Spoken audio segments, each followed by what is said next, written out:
मैं सुमित्रा गौतम। और आप सब कैसे हैं बच्चों? आज हम पाठ 2 हिंदी का पुस्तक बसंत दादी माँ का आगे का भाग पढ़ेंगे। इसमें हमने पढ़ा था कि वहाँ पर कैसा मौसम था, पानी भरा हुआ था, ये सारा वर्णन किया गया था। यानी रास्तों में कीचड़ सूख गया है और गांव के लड़के किनारों पर झाग भरे जलाशयों में धमाक से कूद रहे हैं। यहाँ तक पढ़ा था। अपने अपने मौसम की अपनी अपनी बातें होती है। आषाढ़ में आम और जामुन न मिले, चिंता नहीं है। यानी आषाढ़ के महीने में अगर आम और जामुन नहीं मिले ना, तब भी चिंता नहीं है। अगहन में चिवड़ा और गुड़ नहीं मिले तो कोई दुख नहीं। चैत के दिनों में लाई के साथ गुड़ की पट्टी नहीं मिले तो अफसोस नहीं। पर क्वार के दिनों में इस गंधपूर्ण झाग भरे जल में कूदना न हो तो बड़ा बुरा मालूम होता है। यानी क्वार के दिनों में उस गंदगी भरे पानी में कूदना बच्चों को बहुत अच्छा लगता था। मैं भीतर उड़क रहा था, दो एक दिन ही कूद सका था। नहा धोकर बीमार हो गया। हल्की बीमारी न जाने क्यों मुझे अच्छी लगती है। थोड़ा थोड़ा ज्वर हो, सर में साधारण दर्द हो, खाने के लिए दिन भर नींबू और साबू हो। यानी तबीयत खराब हो तो लेखक कह रहे हैं कि क्या हो, थोड़ा थोड़ा तो बुखार आ जाए, थोड़ा हल्का सा सर में दर्द हो और खाने के लिए दिन भर क्या मिले, नींबू और साबू मिले। लेकिन इस बार ऐसी चीज़ नहीं थी। ज्वर तो चढ़ा तो चढ़ता ही चला गया, यानी तेज हो गया। रजाई पर रजाई उतरा रात 12 बजे के बाद। बहुत सारी 2-3 रजाइयाँ ओढ़नी पड़ी, सर्दी लग के आया। और उसके बाद क्या हुआ कि बुखार कब उतरा? 12 बजे के बाद उतरा। दिन में चादर लपेटे सोया था। दादी माँ आई, शायद नहाकर आई थी उसी झाग वाले जल में। पतले दुबले स्नेह सने शरीर पर सफ़ेद किनारीहीन धोती, सन से सफ़ेद बालों के सिरों पर सदैव टपकते हुए जल की शीतल था। उन्होंने सिर धोया था तो उनके सफ़ेद सफ़ेद जो बाल थे उनमें से जल टिपक रहा था। आते ही उन्होंने सर और पेट छुआ। बुखार देखने के लिए उन्होंने सर पे हाथ लगाया और पेट पर हाथ लगाया। आंचल की गांठ खोल किसी अदृश्य शक्तिशाली के चबूतरे की मिट्टी मुंह में डाली और अपने साड़ी के पल्लू में वो थोड़ी सी मिट्टी लेकर के आई थी।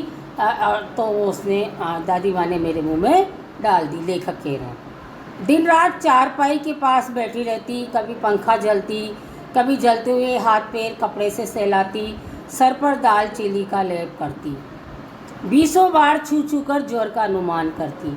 होता है ना बच्चों, जब हमारे बुखार आ जाता है तो आप भी देखा करो, आपके भी कभी बुखार आता होगा तो आपके घर की जो बड़े होते हैं, मम्मी हैं, पापा है, दादी हैं, वो थोड़ी थोड़ी देर में हाथ लगा करके ऐसे देखते हैं, ऐसे देखते हैं। यानी वो छू छू कर यहाँ देखते हैं कि कहीं बुखार तो वापस फिर से न आ गया।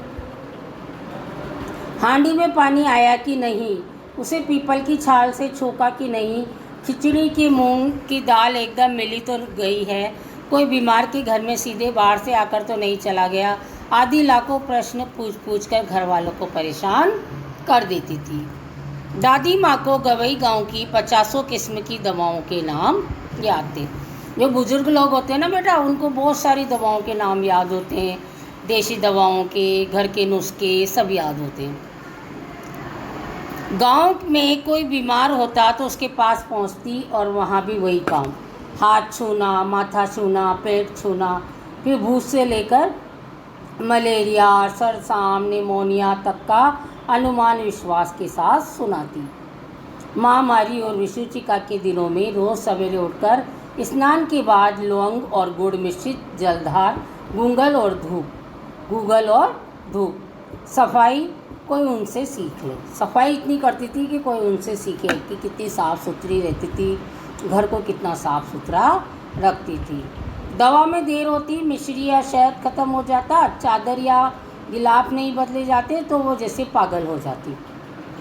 दादी माँ का स्वभाव था कि जो बीमार हो उसकी चादर भी बदलनी चाहिए, तो अगर वो ऐसा नहीं करते तो फिर वो चिड़चिड़ी हो जाया करती थी। बुखार तो मुझे अब भी आता है, नौकर पानी दे जाता है, मेस महाराज अपने मन से पकाकर खिचड़ी या साबू, डॉक्टर साहब आकर नाड़ी देख जाते हैं और कुनैन मिक्सचर की शीशी की तिहाई के डर से बुखार भाग भी जाता है। पर ना जाने क्यों ऐसे बुखार को बुलाने का जी नहीं होता। कैसे बुखार का जो आया और चला गया। किशन भैया की शादी ठीक हुई। दादी माँ के उत्साह और आनंद का क्या कहना। दिन भर गायब रहती, सारा घर जैसे उन्होंने सर पर उठा लिया हो। पड़ोसने आती, बहुत बुलाने पर दादी माँ आती, बहनें बुरा न मानना, कार परोजन का घर ठहरा। एक काम अपने हाथ से न करूं तो होने वाला नहीं है। जानने को तो ये सभी जानते हैं कि दादी माँ कुछ करती नहीं है। सभी जानते थे इस बात को कि दादी माँ करती नहीं है, बस आदेश देती है, लेकिन फिर भी वो अपने आप को बहुत व्यस्त सा बताती रहती थी। पर किसी काम में उनकी अनुपस्थिति वस्तुतः विलंब का कारण बन जाती है। उन दिनों की बात है कि एक दिन दोपहर को मैं घर लौटा। बाहरी निकसार में दादी माँ किसी पर बिगड़ रही थी। देखा पास के कोने में दुबकी रामी की चाची खड़ी थी, छिपी हुई। दुबकी यानी छिपी हुई। सोना होगा धनो, रुपये मैं सूद के आज दे दे। तेरी आंख में तो शर्म है नहीं, मांगने के समय कैसे आई थी। पैसों पर नाक रगड़ती फिरी, किसी ने एक पाई भी नहीं दी, और पैरों पे नाक रगड़ती फिरी यानी सबके घर घर मांगती फिरी, लेकिन किसी ने भी नहीं दी। दादी माँ कह रही मैंने दी थी। अब लगी है आजकल करने, फसल में दूंगी, फसल में दूंगी। अब क्या तेरी खातिर दूसरी फसल कटेगी। दूंगी मालकिन। रामी की चाची रोती हुई दोनों हाथों से आंचल पकड़े दादी माँ के पैरों की ओर झुकी। बिटिया की शादी है, आप न दया करेंगी तो उस बेचारी का निस्तार कैसे होगा, यानी उसका यहाँ से विदाई कैसे होगी, वो यहाँ से कैसे जाएगी, उसका विवाह कैसे निपटेगा। हट हट, अभी ना के आ रही हूँ। दादी माँ पीछे हट गई। जाने दो दादी, मैंने इसी अप्रिय प्रसंग को हटाने की गरज से कहा। बेचारी गरीब है, दे देगी कभी। चल चल चलाए समझाने, उसने दादी माँ ने लेखक से कहा। मैं चुपके से आंगन की ओर चला गया। कई दिन बीत गए, मैं इसी प्रसंग को एकदम भूल गया। एक दिन रास्ते में रामी की चाची मिली। वो दादी को पूतो फलो दूधो नहाओ का आशीर्वाद दे रही थी। मैंने पूछा क्या बात है धनो चाची, तो उसने विहल होकर कहा ऋण हो गई बेटा, भगवान भला करे, यानी मेरा ऋण चुक गया है, मैं ऋण से मुक्त हो गई हूँ। हमारी मालकिन का कल ही आई थी, पीछे का सभी रुपया छोड़ दिया, ऊपर से 10 रुपये का नोट देकर बोली देखो धनो, जैसे तेरी बेटी वैसे मेरी, 10-5 के लिए हंसाई न हो, देवता है भला देवता।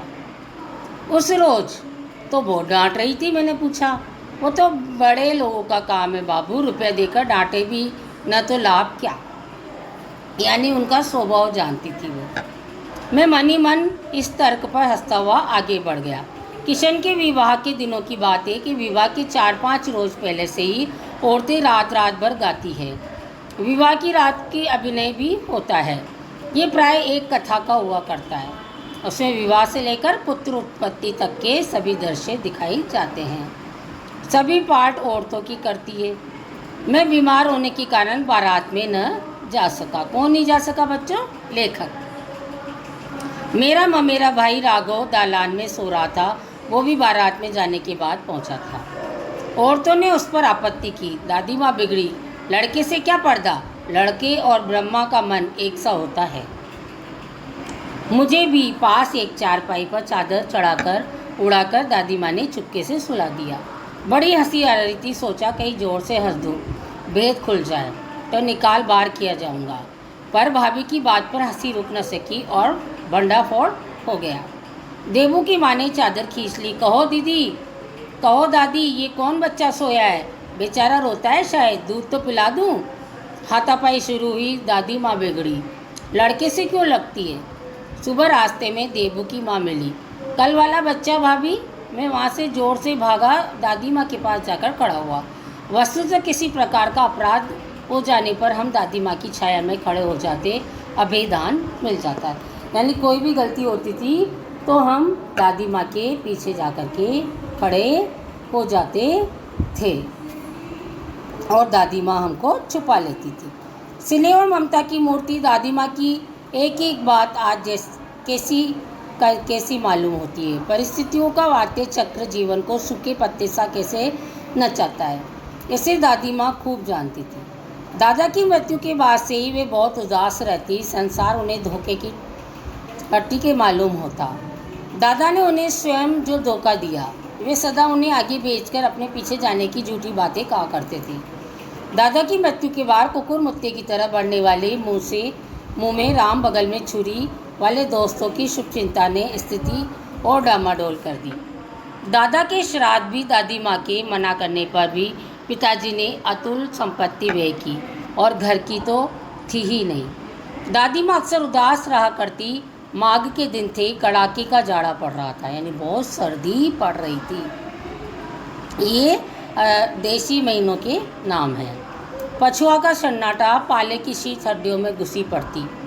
सर्दी ऐसे लग रही थी मानो हड्डियों में घुस गई है। शाम को मैंने देखा कि दादी माँ गीली धोती पहने कोने वाले घर में एक संदूक पर दिया जलाए हाथ जोड़कर बैठी है। उनकी स्नेह कातर आंखों में मैंने आंसू कभी नहीं देखे थे। मैं बहुत देर तक मन मारे उनके पास बैठा रहा और उन्होंने आंखें खोली। दादी माँ, मैंने धीरे से कहा, क्या है रे, तू यहाँ क्यों बैठा है? दादी माँ, एक बात पूछूं, बताओगी? मैंने उनकी स्नेहपूर्ण आंखों की ओर देखा। क्या है, पूछ। तुम रोती थी। दादी माँ मुस्कुराई। पागल, तूने अभी खाना भी नहीं खाया, चल चल धोती तो बदल लो दादी माँ, मैंने कहा। दादी माँ से वो कह रहे हैं लेखक कि अपनी साड़ी तो धोती तो बदल लो। अब क्या था कि दादी माँ ने जैसे ही कहा कि धोती तो, दादी से कहा धोती तो बदल लो, तो मुझे सर्दी गर्मी नहीं लगती बेटा। वे मुझे खींचती हुई रसोई में ले गई। सुबह मैंने देखा कि चार पैर पर बैठे पिताजी और किशन भैया मन मारे कुछ सोच रहे थे। दूसरा चारा ही क्या है?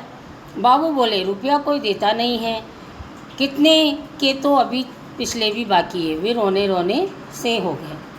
रोता क्यों है रे? दादी माँ ने उनके माथा सहलाते हुए कहा। यानी बॉसों ने उधार ले रखा था जो वो चुकाया नहीं था। उन्होंने संदूक खोलकर एक चमकती सी चीज़ निकाली। तेरे दादा ने ये कंगन मुझे इसी दिन के लिए पहनाया था। उनका गला भराया।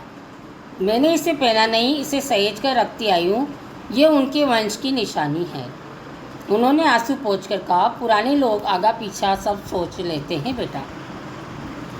सचमुच मुझे दादी माँ का शाप भ्रष्ट देवी सी लगी।